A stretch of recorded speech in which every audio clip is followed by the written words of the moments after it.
ended up finding a secondhand Ford Performance drift stick. All right, so it essentially bolts to the frame on the driver's seat and uses the original e-brake, but with software and it being plugged into the data link connector, it's able to disconnect the rear differential, like the drive output, because it's clutched on and off, and allow it to lock up essentially and slide without, you know, all the other electronics getting mad. So pretty cool. It's really cool that Ford made something like this, you know, because most manufacturers don't like doing stuff that involves anything where it can damage the car, or, you know, but still really cool that they have it. And they're no longer making these, so they're extremely hard to find, kind of like the holy grail of Ford Performance parts, I guess. It's kind of Ken Block style. Yeah, well, cool. It was made for like him. He debuted it. There's YouTube videos of him ripping one of these with this drift stick. So yeah, definitely cool. And he's got, you know, the Ken Block wheels on there, so it'll kind of tie it all together, and I'm sure it'll get used a lot. All right, so you saw Ben dropped off the Focus RS to do the e-brake. We actually got it in right now. I'm gonna go see how far along he is with that. Well, it's not in the car. It's just all-wheel drive. Well, we still gotta pull. Looks like we haven't got very far yet. We still gotta pull the seat, because you have to like drill, I believe, in the frame rail to kind of attach it to the side of the seat. I think we're working on getting there's a little programmer that goes in place in the back right corner, I believe, and it like kind of tees in next to the fuel pump module, and then we're able to get into the CAN system through there and upload the software needed so that the e-brake will function properly. So I think that's where we're starting at. All right, so on the Ford Focus RS, we installed the Neutron Pro Moto ESP32 flasher device, which allows us to add the Ford Performance drift stick.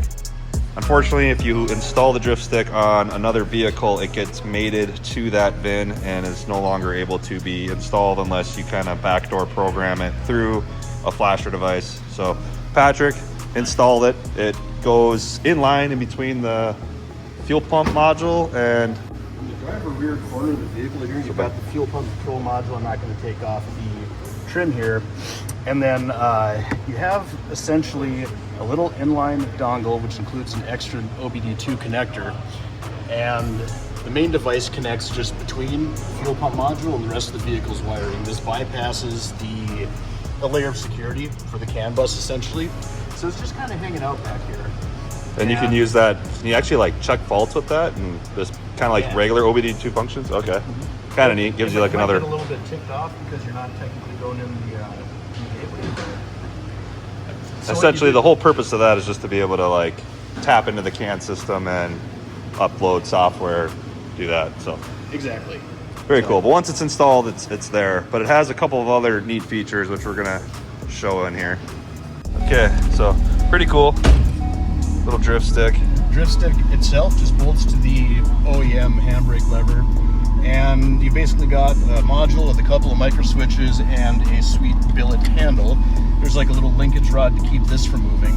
So in the simplest terms, this is an electric over hydraulic handbrake, because with the ESP32 module, what we accomplish is custom calibration and flashing of the ABS module and of the rear diff control unit.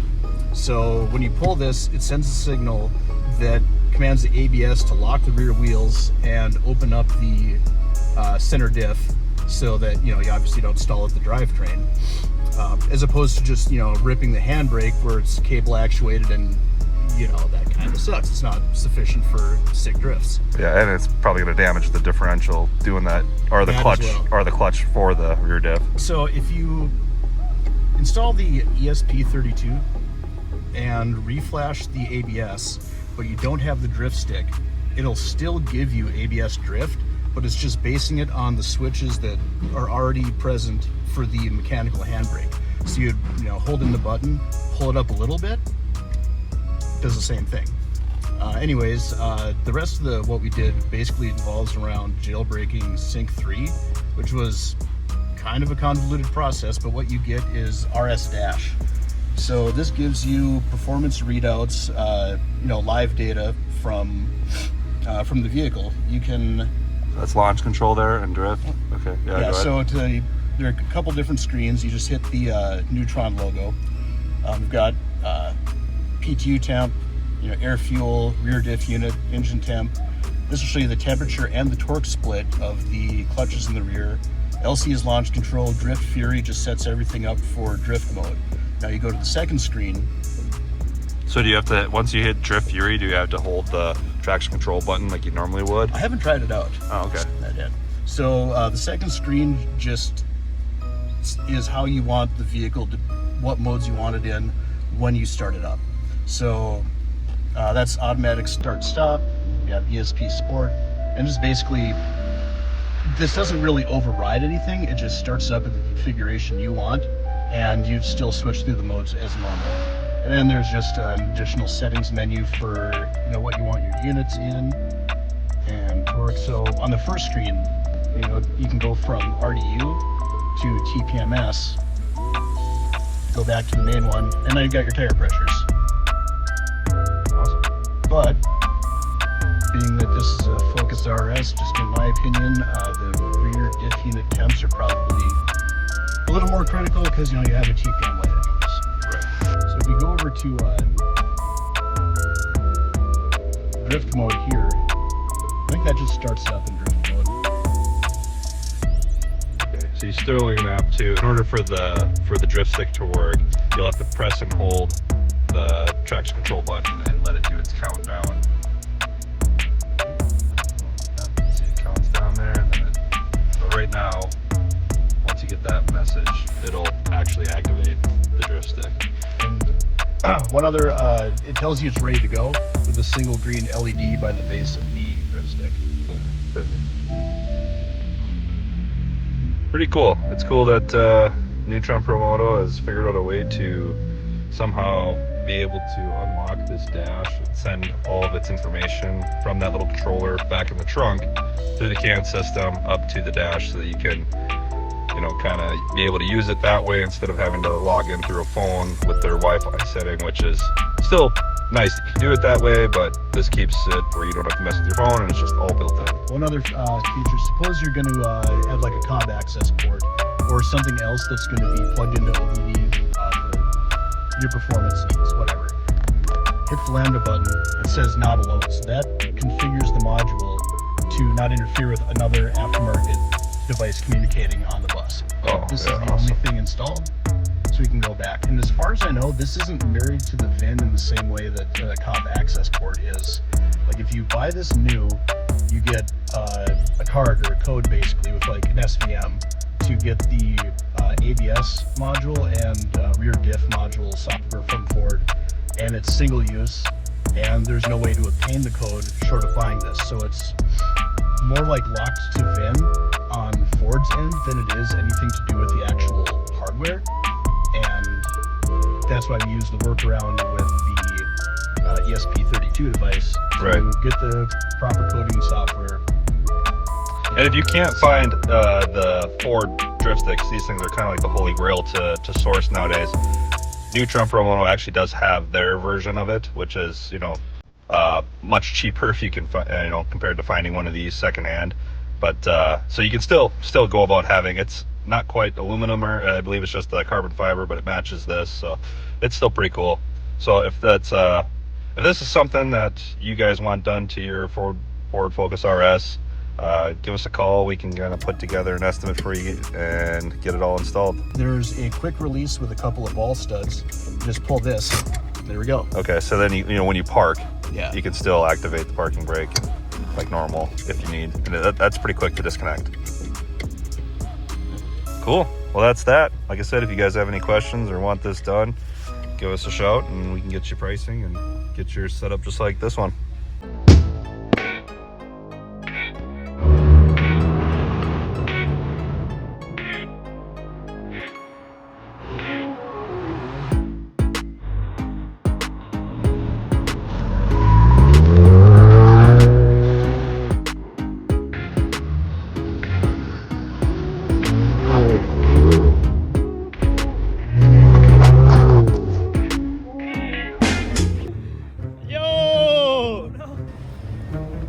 don't think I've ever wanted. Oh, dude, sorry.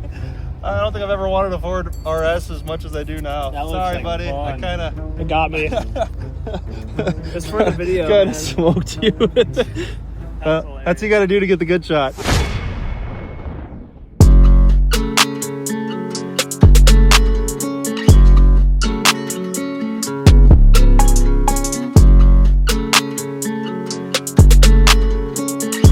There's 23 XM in here for break-in service. First oil change. It's got 2,800 miles. 63 twin turbo V8 with 48 volt system, 700 horsepower. It's a beast. How much do you think this thing weighs? We can check. With the electric battery, I bet it's huge. 7,200 pounds. Whoa. Yeah, this is huge. That's a lot.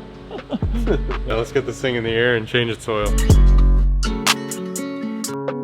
I'm assuming they made this to compete with, like, you know, Audis, RSQ8, the Lamborghini Urus. Sure. As far as like how fast it is compared to those cars, I'm not sure. Okay, you just wrapping up over here? Yeah. Put some oil in it. Lift it back up, make sure it's not leaking anything. Alrighty. Send her on its way. Need about 11 quarts, 11 and a half quarts. There you go. So we're gonna start with 11 and Get that nice flow.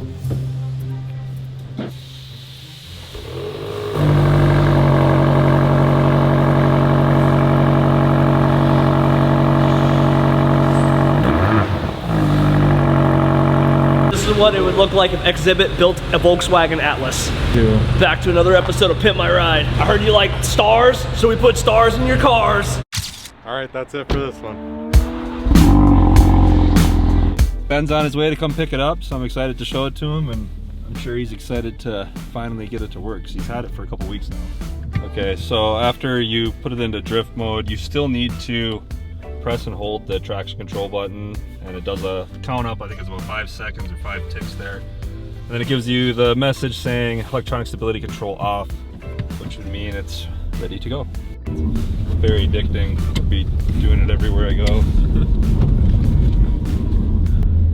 But we'll save it for Ben.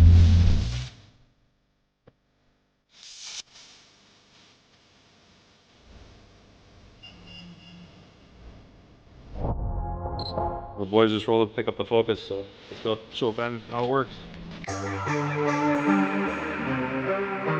Alright, well, hopefully it doesn't break this thing.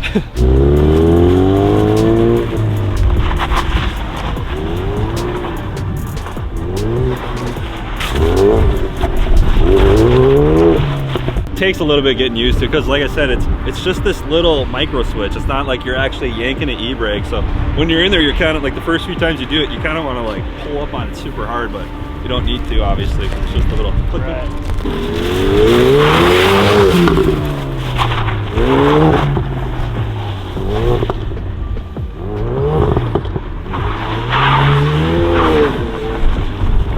He's obviously getting on it a little bit harder than I did. That's not my car.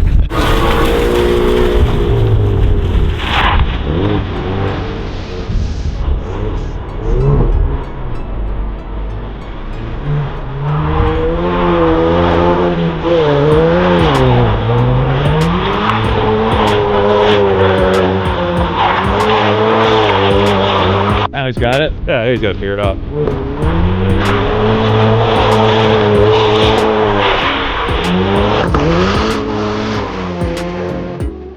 Alright, well, it looks like he likes it. It's going to take a little bit to get the hang of it. Like I said, it's definitely different than what you'd think it would be with that little micro switch. Yeah, so it's cold out here.